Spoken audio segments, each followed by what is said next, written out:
श्री शिवाय नमस्तुभ्यम। मैं हूँ वामिका और आप सभी का हमारे चैनल आध्यात्मिक सागर में हार्दिक स्वागत है। भगवान भोलेनाथ और माता पार्वती की कृपा आप और आपके पूरे परिवार पर सदा बनी रहे। आज आप सुनेंगे शिव महापुराण की कथा का अध्याय 37। भगवान सदाशिव का ध्यान करते हुए पूरी श्रद्धा के साथ इस पावन कथा का आप श्रवण कीजिए और शिव महापुराण की कथा के साथ ही हमारे चैनल पर अधिक मास महात्म्य की कथाएं भी हर दिन नियम से अपलोड होती हैं, आप उन्हें भी जरूर सुनिएगा। तो आइए आज आप सुनिए शिव महापुराण की ये कथा, जिसमें शिवजी द्वारा गणेश को सर्वाध्यक्ष पद प्रदान करने का और स्वामी कार्तिकेय और गणेश की बाल लीलाओं का वर्णन है। नारद जी बोले, हे प्रजेश्वर, जब गिरिजा ने अपने पुत्र को जीवित देख लिया तब क्या हुआ? कृपा करके उसको आप कहिए। ब्रह्मा जी बोले, हे मुनीश्वर, जब देवी ने देख लिया कि मेरा पुत्र जीवित हो गया, उसके बाद जो हुआ उसे आप सुनिए। मैं उस महान उत्सव को कह रहा हूँ। हे मुनि, जब व्याकुलता से रहित तथा विशेष आकृति वाले शिवा पुत्र गजानन जीवित हो गए, तब देवताओं ने उन्हें गणाध्यक्ष के पद पर अभिषिक्त किया। भगवती पार्वती अपने पुत्र को अभिषिक्त देखकर अत्यंत हर्षित हो गईं और अपनी दोनों भुजाओं से बालक को गोद में लेकर प्रेम पूर्वक उसका आलिंगन करने लगी। जगदम्बा ने उस अपने पुत्र को बड़े प्रेम से नाना प्रकार के वस्त्र तथा अलंकार प्रदान किए। उन देवी ने अनेक प्रकार की सिद्धियों से उस बालक का पूजन करके सभी दुखों को दूर करने वाले अपने कल्याणकारी हाथ से उसका स्पर्श किया। पूजन करने के उपरांत देवी ने उसका मुख चूमा और प्रेम से उसे अनेक वरदान दिए और कहा, पुत्र, तुमने इस समय बड़ा कष्ट उठाया। हे पुत्र, तुम धन्य हो और कृतकृत्य हो। तुम सभी देवताओं के पहले पूजे जाओगे और सदा दुख रहित रहोगे। चूंकि इस समय तुम्हारे मुखमंडल पर सिंदूर दिखाई देता है, इसलिए लोगों के द्वारा तुम सदा सिंदूर से पूजित होगे। जो मनुष्य पुष्प, चंदन, सुगंधित द्रव्य, उत्तम नैवेद्य, विधि पूर्वक आरती, तांबूल, दान, परिक्रमा तथा नमस्कार विधान से तुम्हारी पूजा करेगा, उसे संपूर्ण सिद्धि प्राप्त होगी, इसमें संदेह नहीं। इतना ही नहीं, तुम्हारे पूजन से समस्त विघ्न भी निसंदेह विनष्ट हो जाएंगे। ब्रह्मा जी बोले, ऐसा कहकर उन महेश्वरी देवी ने नाना प्रकार के उत्कृष्ट पदार्थों से पुनः अपने उस पुत्र का पूजन किया। हे विप्र, तब गिरिजा की कृपा से क्षण मात्र में देवताओं को तथा विशेषकर शिव गणों को शांति प्राप्त हुई। उसी समय इंद्र आदि देवता प्रसन्नता से शिव की स्तुति करके उन्हें प्रसन्न कर भक्ति युक्त होकर पार्वती के पास ले गए। शिव को ले जाने के अनंतर उन देवताओं ने तीनों लोक के सुख के लिए महेश्वरी के उस पुत्र को शिव की गोद में बैठा दिया। शिव जी ने भी उस बालक के सिर पर अपना कर कमल रखकर देवगणों से यह वचन कहा कि यह मेरा दूसरा पुत्र है। तब गणेश ने भी उठकर शिव जी को, पार्वती जी को, मुझे और विष्णु जी को प्रणाम करके सबके सामने खड़े होकर नारद आदि सभी ऋषियों से कहा, आप लोग मेरे अपराध को क्षमा करें, मनुष्यों में मान ऐसा ही होता है।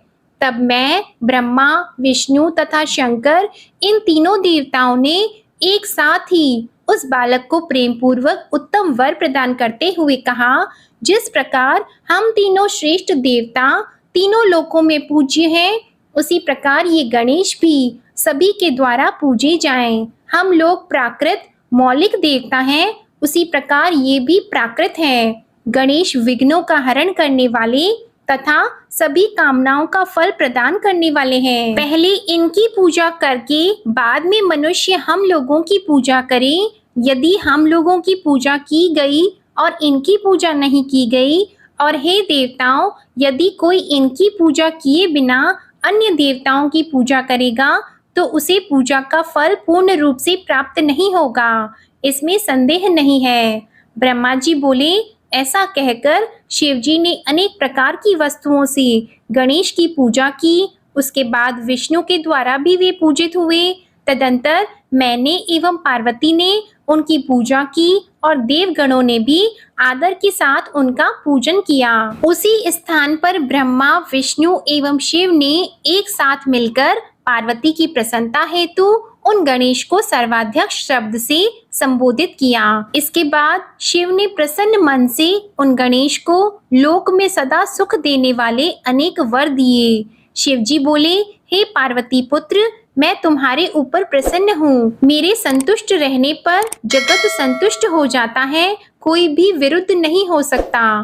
तुम बालक रूप से हो और शक्ति के महापराक्रमी एवं परम तेजस्वी पुत्र हो, इसलिए सर्वदा सुखी रहो। हे बालक, विघ्नों के नष्ट करने में तुम्हारा नाम सर्वश्रेष्ठ होगा। आज से तुम मेरे संपूर्ण गणों के अध्यक्ष एवं सबके पूजनीय होंगे। इस प्रकार कहकर शंकर ने गणेश को उनकी अनेक पूजा विधि बताकर उसी क्षण उन्हें अनेक आशीर्वाद प्रदान किए। उसके बाद देवताओं एवं अप्सराओं ने प्रसन्न होकर अनेक प्रकार के गीत और नृत्य किए। इसके बाद कल्याणकारी महात्मा शंकर ने प्रसन्न होकर उन गणेश को पुनः वर प्रदान किया। हे गणेश्वर, तुम भाद्रपद मास में कृष्ण पक्ष की चतुर्थी को शुभ चंद्रोदय काल में उत्पन्न हुए हो और रात्रि के प्रथम पहर में गिरिजा के चित्त से तुम्हारा रूप आविर्भूत हुआ है, इसलिए उसी दिन तुम्हारा उत्तम व्रत होगा। उसी दिन से आरंभ कर उसी तिथि को सभी सिद्धियों के लिए मनुष्य को प्रसन्नता पूर्वक इस सुंदर व्रत का अनुष्ठान करना चाहिए। एक वर्ष में जब भाद्रपद मास के कृष्ण पक्ष की चतुर्थी तिथि पुनः आए, तब तक वर्ष पर्यंत तुम्हारे व्रत को मेरी आज्ञा से करना चाहिए। जो लोग इस संसार में अनेक प्रकार के अतुल सुख चाहते हैं, वे प्रत्येक चतुर्थी के दिन विधि पूर्वक तुम्हारी पूजा करें। मार्गशीर्ष के महीने में रमा नामक जो चतुर्थी होती है, उस दिन प्रातःकाल स्नान कर व्रत के लिए ब्राह्मणों से निवेदन करें, दूर्वा से पूजन करें तथा उपवास करें। रात्रि का प्रथम पहर उपस्थित होने पर स्नान करके मनुष्य को गणेश का पूजन करना चाहिए। धातु से, मूंगे से, श्वेत अर्क से अथवा मिट्टी से गणेश की मूर्ति का निर्माण करके उसकी प्रतिष्ठा कर मनुष्य सावधान होकर नाना प्रकार की दिव्य गंध, चंदन तथा पुष्पों से उनकी पूजा करे। गणेश जी की पूजा के लिए जो दूर्वा हो वह 12 अंगुल लंबी की हो और 3 गांठ से युक्त हो तथा मूल रहित होनी चाहिए। इस प्रकार की 101 दुर्वाओं अथवा 21 दुर्वाओं के द्वारा स्थापित प्रतिमा का पूजन करें। धूप, दीप तथा नाना प्रकार के नैवेद्य, तांबूल, अर्घ आदि उत्तम द्रव्यों से और प्रणाम तथा स्तुति के द्वारा गणेश जी की पूजा करें। इस प्रकार तुम्हारा पूजन करके बाल चंद्रमा की पूजा करें। तदंतर ब्राह्मणों की पूजा करके प्रसन्नता पूर्वक मधुर पदार्थों का भोजन कराना चाहिए। इसके बाद स्वयं भी लवण रहित मधुर भोजन करना चाहिए। तत्पश्चात अपना सारा नियम विसर्जित करें और गणेश जी का स्मरण करें। इस प्रकार का अनुष्ठान करने से यह शुभ व्रत संपूर्ण होता है। इस प्रकार व्रत करते हुए 1 वर्ष बीत जाए तब उस व्रत की संपूर्णता के लिए उद्यापन करना चाहिए। मेरी आज्ञा से उसमें 12 ब्राह्मणों को भोजन कराएं तथा एक कलश की स्थापना करके तुम्हारी मूर्ति की पूजा करें। वेदी पर अष्टदल कमल बनाकर मनुष्यों को धन की कृपणता से रहित होकर वेद विधि से होम कराना चाहिए। इसके बाद मूर्ति के आगे 2 स्त्रियों एवं 2 वटुकों की विधि पूर्वक पूजा करके आदर से उन्हें भोजन कराएं। रात्रि में जागरण करें, प्रातः काल पुनः पूजन करें। इसके बाद गणेश जी से पुनः आने के लिए प्रार्थना कर उनका विसर्जन करें।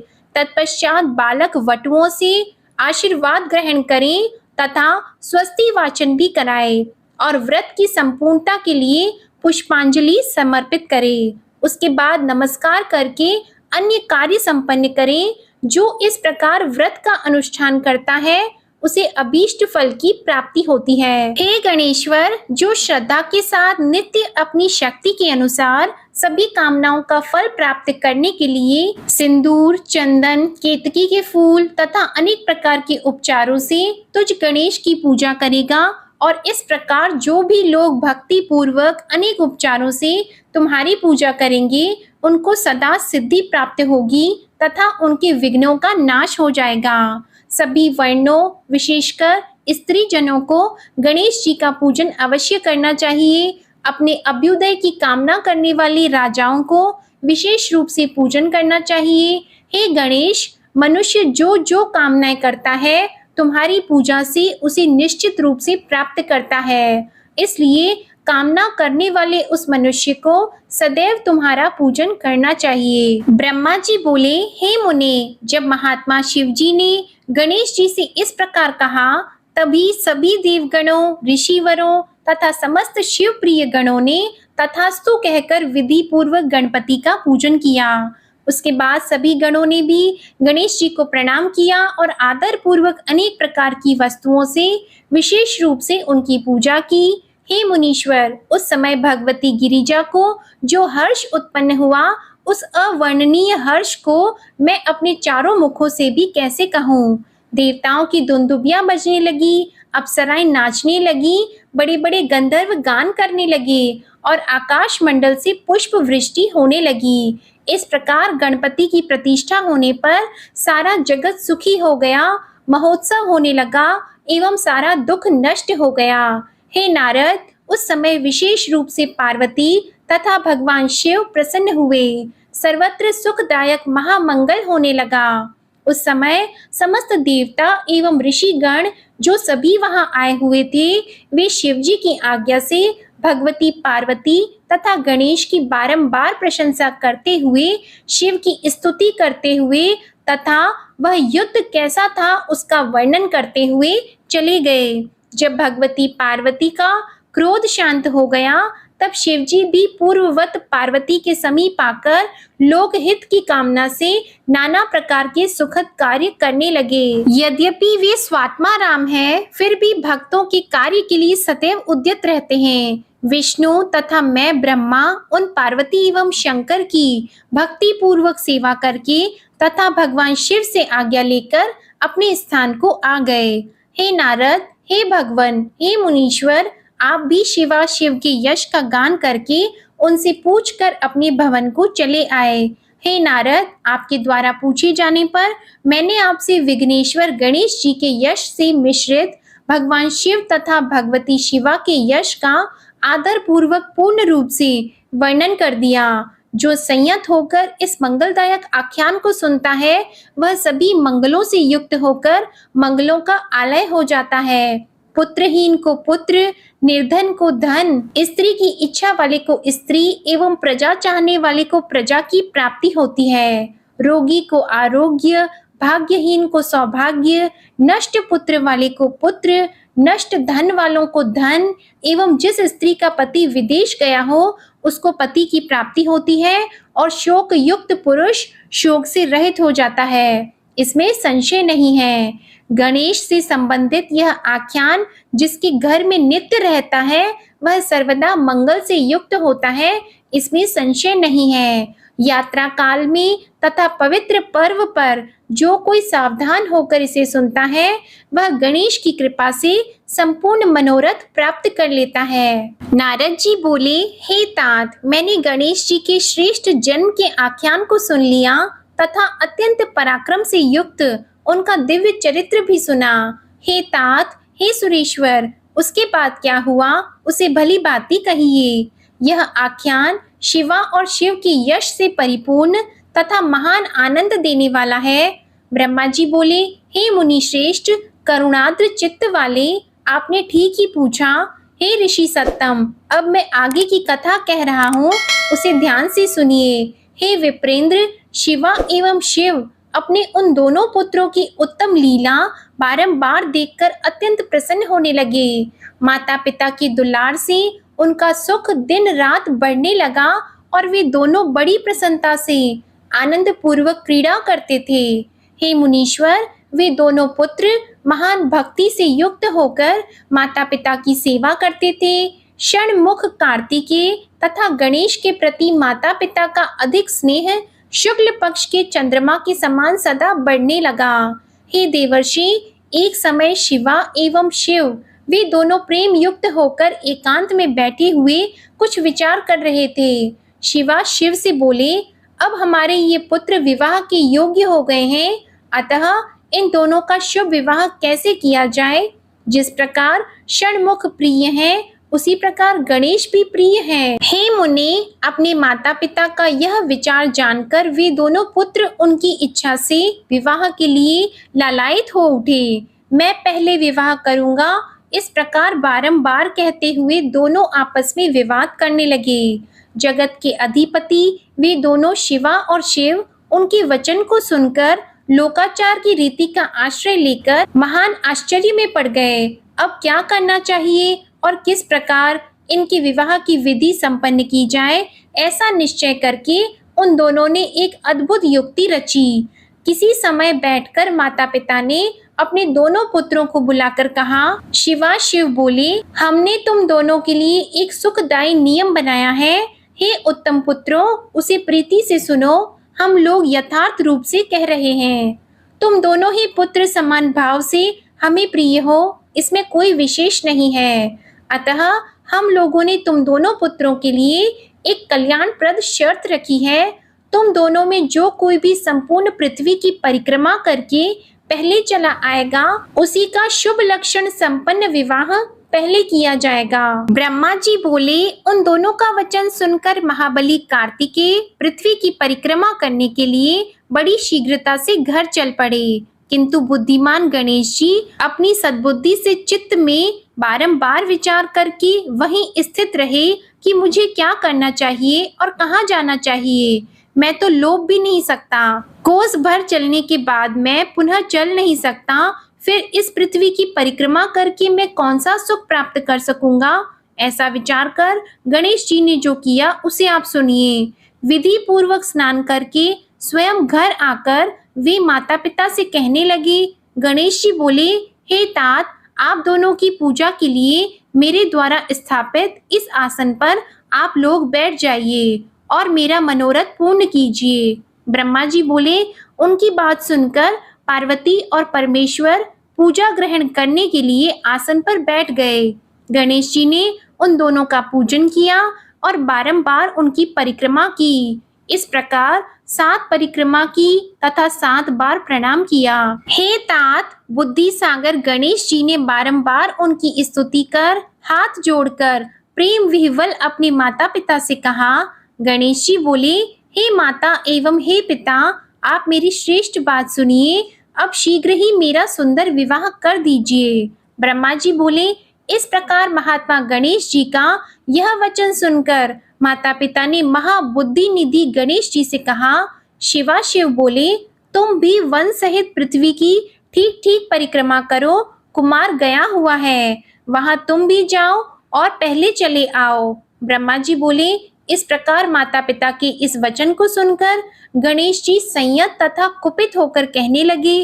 गणेश जी बोले, हे माता एवं हे पिता, आप दोनों धर्म रूप और अत्यंत विद्वान माने गए हैं, अतः हे श्रेष्ठ माता पिता, मेरी धर्म सम्मत बात को ठीक ठीक सुनिए। मैंने तो 7 बार पृथ्वी की परिक्रमा की है, तब हे माता पिता, आप दोनों ऐसा क्यों कह रहे हैं। ब्रह्मा जी बोले, उसके बाद गणेश जी का वचन सुनकर महालीला करने वाले उन दोनों शिवा और शिव ने लौकिक रीति का आश्रय लेते हुए कहा।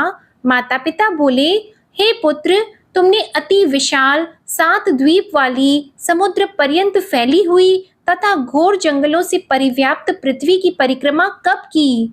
ब्रह्मा जी बोले, हे मुने, शिवा शिव के इस वचन को सुनकर महाबुद्धि के निधान पुत्र गणेश जी यह वचन कहने लगे। गणेश जी बोले, मैंने आप दोनों माता पिता शिवा और शिव का पूजन करके अपनी बुद्धि से समुद्र पर्यंत पृथ्वी की परिक्रमा कर ली। इस प्रकार का वचन वेदों, शास्त्रों तथा धर्म शास्त्रों में विद्यमान है। क्या यह वचन सत्य है अथवा सत्य नहीं है। माता पिता का पूजन कर जो उनकी परिक्रमा कर लेता है, उसे पृथ्वी की परिक्रमा करने से होने वाला फल निश्चित रूप से प्राप्त हो जाता है। जो माता पिता को घर में छोड़कर तीर्थ स्थान में जाता है, उसके लिए वह वैसा ही पाप कहा गया है जो उन दोनों के वध करने से लगता है। माता पिता का चरण कमल ही पुत्र के लिए महान तीर्थ है। अन्य तीर्थ तो दूर जाने पर प्राप्त होता है। यह तीर्थ सन्निकट रहने वाले सभी प्रकार से सुलभ और धर्मों का साधन है। पुत्र के लिए माता पिता तथा स्त्री के लिए पति ही घर में सर्वोत्तम तीर्थ है। वेद और धर्मशास्त्र निरंतर ऐसा कहते हैं। आप लोगों को भी यही करना चाहिए, अन्यथा ये असत्य हो जाएंगे। ऐसी स्थिति में आपका स्वरूप ही असत्य हो जाएगा और तब वेद भी असत्य हो जाएंगे, इसमें संशय नहीं है। अतः अब मेरा शुभ विवाह शीघ्रता से कीजिए अथवा वेदों और शास्त्रों को मिथ्या कहिए।